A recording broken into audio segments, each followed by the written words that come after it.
श्री शिवाय नमस्तुभ्यम दोस्तों, स्वागत करती हूँ आपका आपके अपने चैनल शिव भक्ति मार्ग में। आज मैं बात करूँगी सोम प्रदोष के बारे में। इस महत्वपूर्ण दिन पर आपको क्या ऐसा उपाय करना चाहिए जो आपके जीवन की समस्त परेशानियों को दूर कर दे। तो चलिए वीडियो को प्रारंभ करते हैं। हिंदू पंचांग के अनुसार आषाढ़ माह में शुक्ल पक्ष की त्रयोदशी तिथि को प्रदोष व्रत रखा जाता है। सोमवार के दिन पड़ने की वजह से इस व्रत को हम सोम प्रदोष के नाम से जानते हैं। और सोम प्रदोष व्रत रखने से घर और जीवन में सुख और समृद्धि का आगमन होता है। साथ ही साथ चंद्रमा से संबंधित जो आपके जीवन में दोष चल रहे हैं, कारोबार में उन्नति यदि आपको नहीं मिल रही है, तो इस दिन यदि व्रत किया जाए, यदि आप व्रत नहीं कर सकते हैं और कोई उपाय करते हैं, उससे भी आपको सफलता मिलती है। तो जानते हैं सोम प्रदोष व्रत यदि आप कर रहे हैं तो व्रत कौन सी तिथि में किया जाएगा, क्योंकि इस बार संशय की स्थिति बन रही है। क्योंकि 10 जुलाई के दिन एकादशी थी, तो सोमवार के दिन प्रदोष का व्रत रखें या नहीं रखें। तो देखिए, एकादशी के दिन 10 जुलाई था और 10 जुलाई के दिन ही एकादशी और द्वादशी युक्त तिथि पड़ रही थी और द्वादशी समाप्त हुई थी 11 जुलाई को 11:12 पर, यानी कि 11:12 पर द्वादशी तिथि समाप्त हो जाएगी। अब जो त्रयोदशी तिथि आपको मिल रही है वह शुरू हो रही है 11:13 से, यानी कि सोमवार के दिन 11:13 से त्रयोदशी यानी प्रदोष की तिथि आरंभ होगी और त्रयोदशी तिथि का समापन हो जाएगा 12 जुलाई को सुबह 7:46 पर, यानी कि 11:13 से तिथि प्रारंभ होगी, 12 जुलाई को सुबह 7:46 पर समाप्त हो जाएगी। तो ऐसे में प्रश्न आता है, हमें व्रत कब रखना चाहिए। देखिए, वैसे तो व्रत उदया तिथि में ही रखा जाता है, परंतु प्रदोष की पूजा प्रदोष काल में होती है, तो प्रदोष काल का जो समय है वो आपको 11 जुलाई के दिन ही मिल रहा है। तो व्रत भी आप 11 जुलाई के दिन ही रखेंगे और पूजन जो आप करेंगे वह सोमवार के दिन शाम के समय प्रदोष काल में आप पूजन करेंगे। तो प्रदोष काल का भी मैं आपको समय बता देती हूँ, पूजन का क्या होगा। सोमवार के दिन जो पूजन का समय होगा वो होगा आपका 6:25 से शाम 7:55 तक। ये 1.5 घंटे की समय अवधि आपको मिल रही है पूजन करने के लिए। और यदि इस समय में आप पूजन नहीं कर पा रही हैं तो आपको और अन्य समय भी बता रही हूँ। दूसरा शुभ मुहूर्त मिल रहा है आपको शाम को 7:22 से रात्रि 9:24 तक।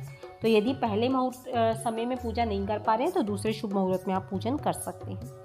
देखिए, सोमवार के दिन आपको जैसा कि पता है कि सोम प्रदोष पड़ रही है, सर्वोत्तम दिन माना जाता है महादेव को प्रसन्न करने का, और इसी दिन पे आपको चंद्रमा के पूजन का भी बहुत ज़्यादा विशेष महत्व मिलता है।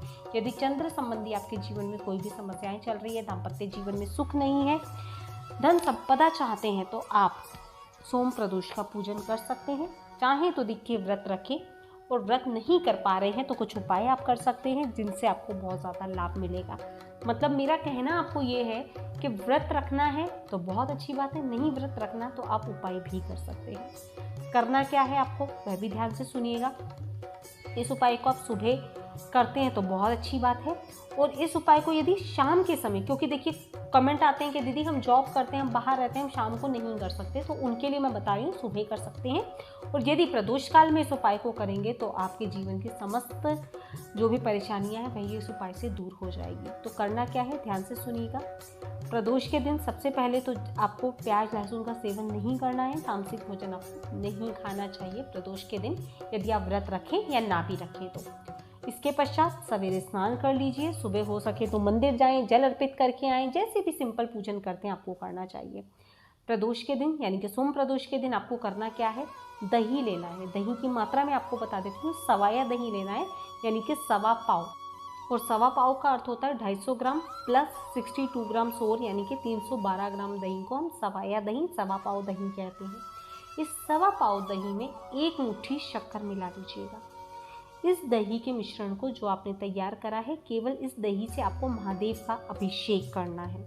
अभिषेक करने के बाद उन्हें थोड़ा सा गंगा जल और जल अर्पित करके आप शुद्ध जल के साथ में अभिषेक करें उनका, और इस जो अभिषेक को यदि आप चाहते हैं आपके जीवन में सुख संपत्ति नहीं है, धन संपदा नहीं है, कोई परेशानी चल रही है, कोई रोग चल रहा है, यानी कि इस भौतिक जीवन में आपकी जो भी समस्याएं चल रही है, धन संपत्ति की चाह रखते हैं, जिस भी चीज़ की चाह रखते हैं, पुत्र आदि या जो भी आपकी मनोकामना है, इस मनोकामना के लिए आप इस सोम प्रदोष से इसको शुरू करें इस उपाय को। इसके पश्चात अगली जब आपका जो सोम प्रदोष पड़ रहा है वह भी जुलाई में ही पड़ेगा, तो जब अगला सोम प्रदोष आएगा तब तक आपको इस उपाय को करना है प्रत्येक सोमवार के दिन। ठीक है, प्रत्येक सोमवार के दिन जाएंगे आप, रोजाना नहीं करना है उस उपाय को। सोमवार के सोमवार आप इस करेंगे, जब तक अगली सोम प्रदोष आएगी तब तक आपकी जो भी मनोकामना है वह पूर्ण हो चुकी होगी, क्योंकि इस उपाय के बारे में शिव महापुराण में बहुत विस्तार से वर्णन किया गया है। जो भी व्यक्ति दूध और शक्कर से, सफ़ेद चीज़ क्योंकि चंद्रमा की कारक भी होती हैं, तो जो भी मनुष्य दूध और शक्कर और दही से महादेव का अभिषेक करता है उसके जीवन में चंद्र संबंधी समस्याएं खत्म हो जाती हैं। तो इस उपाय के लिए केवल आपको दूध और शक्कर ही चाहिए। तो सवाया, जैसे कि मैंने आपको दही बताया, उसमें 1 मुट्ठी शक्कर मिला के आपको महादेव का अभिषेक करना है। अच्छे से अभिषेक करिए, जलाभिषेक करिए। इस अभिषेक को करने के बाद यदि आपने रामायण का चरित्र पढ़ा है तो रामायण में आप अक्सर जानते होंगे, क्योंकि हम रावण की बुराइयों की बात नहीं कर रहे हैं यहाँ पे, उन्होंने महादेव की किस तरह से पूजा अर्चना की, क्योंकि महादेव के बहुत बड़े भक्त थे रावण, और रावण की पूजन से महादेव इतने प्रसन्न हुए थे कि उन्होंने मनचाहा वरदान भी रावण को प्रदान किया था। तो हम तो खैर उतनी पूजा पाठ नहीं कर सकते हैं। कहा जाता है महादेव को रावण ने अपने 10 शीश तक अर्पित कर दिए थे, तो हम तो केवल साधारण मनुष्य हैं।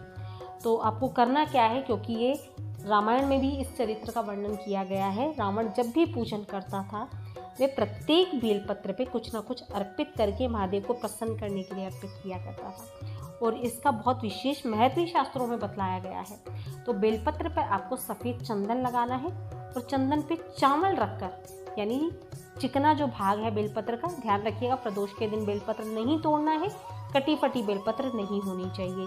उसके चिकने भाग पे चंदन लगाएं, अक्षत रखकर उल्टा करके शिवलिंग के ऊपर अर्पित कर दें। इस तरह से आपको 7 बेलपत्र अर्पित करने हैं। अगर आपको 7 नहीं मिल पाते हैं तो 1 बेलपत्र को धोकर भी आप 7 बार अर्पित कर सकते हैं। ठीक है, तो इस तरह से आपको दही से अभिषेक करना है, बेलपत्र 7 अर्पित करने हैं। और एक चीज़ का विशेष ध्यान रखिएगा, जब आप बेलपत्र के ऊपर चंदन लगाएंगे उसके ऊपर जो आपको चावल चिपकाने हैं, यानी चंदन लगाएंगे, अक्षत के दाने जब आप रखते हैं तो खुद ब खुद चिपक जाते हैं। वह 1, 3 या 5 की संख्या में, यानी विषम संख्या में होने चाहिए। तो इस तरह से आपको शिवलिंग के ऊपर चावल, सफ़ेद चंदन, बेलपत्र को अर्पित कर देना है उल्टा करके। ठीक है, तो इस तरह से आपको इस उपाय को करना है। और इस उपाय को करने से, क्योंकि 11 जुलाई के दिन पड़ रही है सोम प्रदोष, और जो अगली प्रदोष आएगी वह आएगी 25 जुलाई के दिन। तो 25 जुलाई आते आते जो भी आपकी मनोकामनाएं हैं वो महादेव की कृपा से खुद ब खुद पूर्ण हो जाएगी। बस जो भी उपाय करें महादेव पर पूर्ण विश्वास रखते हुए करें, क्योंकि बिना विश्वास के कोई भी उपाय कारगर साबित नहीं होता। तो जो भी उपाय करें वह पूर्ण विश्वास के साथ करें, महादेव आपकी समस्त मनोकामनाओं को पूर्ण करेंगे। तो आशा करती हूँ वीडियो अच्छी लगी होगी। वीडियो यदि अच्छी लगी हो, जानकारी थोड़ी भी पसंद आई हो, तो वीडियो को लाइक करना ना भूलें, चैनल को ज़रूर सब्सक्राइब करिएगा। और यदि आपका कोई भी क्वेश्चन होता है तो मुझे इंस्टाग्राम पे आप फॉलो कर सकते हैं। शिव भक्ति मार्ग जो पेज है उसके ऊपर भी आप जाके पर्सनल मुझसे प्रश्न पूछ सकते हैं, मैं उत्तर देने की पूरी कोशिश करूँगी, या कमेंट बॉक्स में कमेंट करके भी मुझसे पूछ सकते हैं। तो आशा करती हूँ जानकारी पसंद आई होगी। वीडियो लाइक कर दीजिएगा, चैनल को ज़रूर सब्सक्राइब करिएगा। मिलते हैं अपने नेक्स्ट वीडियो में, तब तक के लिए श्री शिवा नमस्तुभ्यम, जय माता रानी दोस्तों।